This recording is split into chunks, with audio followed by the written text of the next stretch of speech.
I penduar i drejtësisë me inicialet NG, i cili çoi në shkatërrimin e bandës së Tritolit dhe arrestimin e anëtarëve të saj, mbrëmjen e 17 janarit të këtij viti, do të denonconte në redaksinë e News 24 dhe Gazeta Shqiptare një person të rrezikshëm sipas tij me veprimtari kriminale.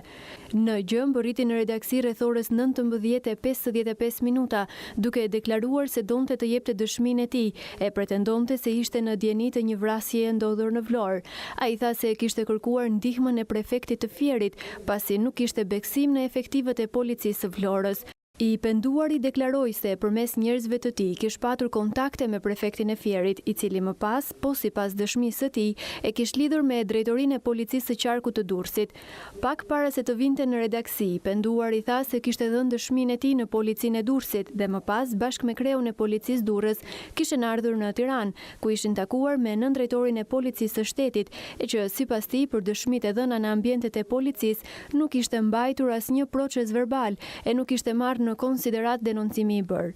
Më pas, NG u drejtua në redaksinë e News 24 duke deklaruar se ndihej i kërcënuar, sipas tij nga një person shumë i rrezikshëm. Mbrëmjen e 17 janarit i penduari paralajmëroi edhe për një vrasje, e cila po organizohej ndaj një biznesmeni në qytetin e Durrësit. Denoncim të cilin e kishte bërë edhe në polici, ndërsa vetëm pak ditë më pas, e më konkretisht në 23 janar, u regjistrua edhe shpërthimi në makinën e biznesmenit Xhemal Çela, i cili do t'i kushtonte atij jetën.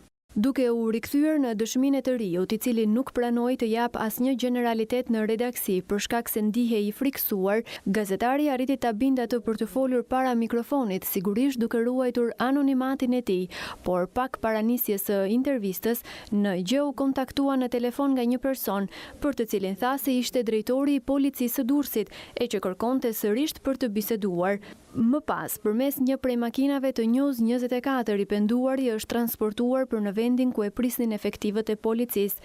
Në vijim një pjesë e bisedës me të penduarin. Më thuaj, pse ke kaq frikë? Kam frikë sa njëri do më vras.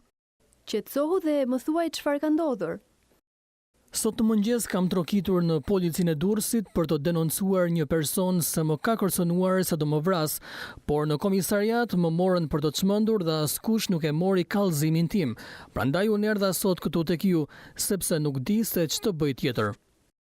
Pa merak, po më thuaj, kush është personi që do t'ju vras? Nuk mua them dot emrin, se nëse e merr vesh ai më vret. Ju si e keni emrin? Nuk mund t'ua them se nëse e merr vesh ai më vret. Pse kërkon t'ju vras ky person? Para një viti bashkë me ato jam përfshirë në një vrasje në Vlorë dhe unë pa dashje jam bërë bashkëpunëtor. Si jeni bërë bashkëpunëtor? Nuk mund të them më shumë, por tani ky person më kërkon që unë ta ndihmoj për vrasjen e një biznesmeni në Durrës dhe unë nuk dua, por ai më kërcënon dhe unë kam frikë se do më vrasë mua dhe familjen time. Unë kam një fëmijë të vogël. Kush është ky biznesmen? Nuk mund të them emrin, unë dua të tërhiqem nga kjo histori dhe prandaj shkova në polici që ta denoncoj, por policia nuk më mori parasysh. Unë erdha këtu tek ju që t'i tregoj policisë se nuk do të lë gur pa lëvizur për të shpëtuar jetën time.